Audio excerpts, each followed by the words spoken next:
சொன்னா ஒரு வார்த்தை சொன்னா போதுங்க, அந்த வார்த்தையின் மேல விசுவாசம். ஆமென். 8வது வசனத்தை என்ன சொல்ல தெரியுமா? நான் அதிகாரத்திற்கு கீழ்ப்பட்டவனாயிரும். அவ யாருங்க? அதிகாரிங்க. ஆனா அவர் மேல் அதிகாரிக்கு கீழ்ப்படுறாரு. இவர் 100க்கு அதிபதினா இவருக்கு மேல ஒரு அதிகாரி இருப்பாங்க. அந்த 1000 பேருக்கு ஒருத்தர் இருப்பான், 1000 பேருக்கு ஒரு லீடர் இருப்பான். இவர் 100 பேருக்கு ஒரு லீடர்.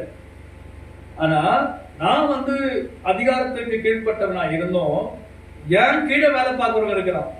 எனக்கு கீழ்பட்டிருக்கிற சேவகரம் உண்டு. நான் ஒருவனை போவென்றால் போகிறான், மற்ற ஒருவனை வா என்றால் வருகிறான், என் வேலைக்காரனை செய்ய என்றால் செய்கிறான் என்று நான் சொன்னதாக சொல்லுங்கள் என்று அனுப்பியிருக்கிறேன். அப்போ அந்த இடத்துல நம்ம என்ன வாசிக்கிறோம்னா, நான் ஒரு பெரிய அதிகாரத்தில் இருந்தோம், எனக்கு தகுதி இல்லை, நான் கீழ்ப்படுகிறவன் தான். நான் கீழ்ப்படுகிறதுனால அது எனக்கு தகுதி வந்துச்சு நாம் சொல்ல முடியாது. கர்த்தருடைய பிள்ளைகளே, நான் தாழ்மையா இருக்கிறேன், இந்த தாழ்மையே எனக்கு தகுதி நாம் நினைக்க கூடாது. நான் கீழ்ப்படுகிறேன், ஆனா இந்த கீழ்ப்பதில வைத்து நான் ஆண்டவர்கிட்ட மூவ் பண்ண முடியாது. அதுவும் எனக்கு தகுதி இல்லை. நான் நல்லவனா காட்ட முடியாது. ஏன்னா என்னுடைய நிறைவு குறைவு எல்லாம் ஆண்டவருக்கு தெரியும். நான் உலகத்துடைய பார்வைக்கு எப்படி இருக்கிறேன்? நல்லவனா தெரிகிறேன். அரசாங்கத்துக்கு எப்படி தெரிகிறேன்? அதிகாரிகளுக்கு நான் நல்லவனா தெரிகிறேன். என் வீட்டுல இருக்கிறவங்களுக்கு நான் எப்படி தெரிகிறேன்? நல்லவனா தெரிகிறேன். ஆனா என் உள்ளம் சொல்ல ஆண்டவருக்குள்ள நிக்கிறது கூட எனக்கு பரிசுத்தம் இல்லை. ஆண்டவர்கிட்ட முன்னாடி நிக்கிறதுக்கு எனக்கு தகுதி இல்லை. எல்லாம் சொல்லுவாங்க, உனக்கு தகுதி இருக்குப்பா, உனக்கு தகுதி இருக்குப்பா, நீ போல ஆண்டவர்கிட்ட அப்படின்னு. என்ன தகுதி இருக்கு? ஒரு குப்பை. ஒரு தகுதி எனக்கு இல்லை. அவர் யாரு?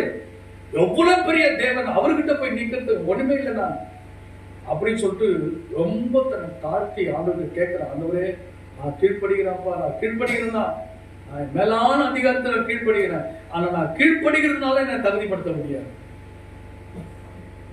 சில பேர் அப்படிதான் தங்களை ஏமாத்திட்டு இருக்கிறாங்க. நிறைய பேர் தாங்களே நிறைய பேர் ஏமாத்துறாங்க. நம்ம யார் தெரியுமா? ஜீரோங்க. நம்ம யாரு? ஜீரோ. எந்த தகுதியை வச்சு நம்ம ஆண்டவர்கிட்ட போவோம்? இல்ல எந்த தகுதியை வைத்து ஆண்டு நம்மளுக்கு தேடி வராது? ஒண்ணு இல்லைங்க, நம்ம ஜீரோ.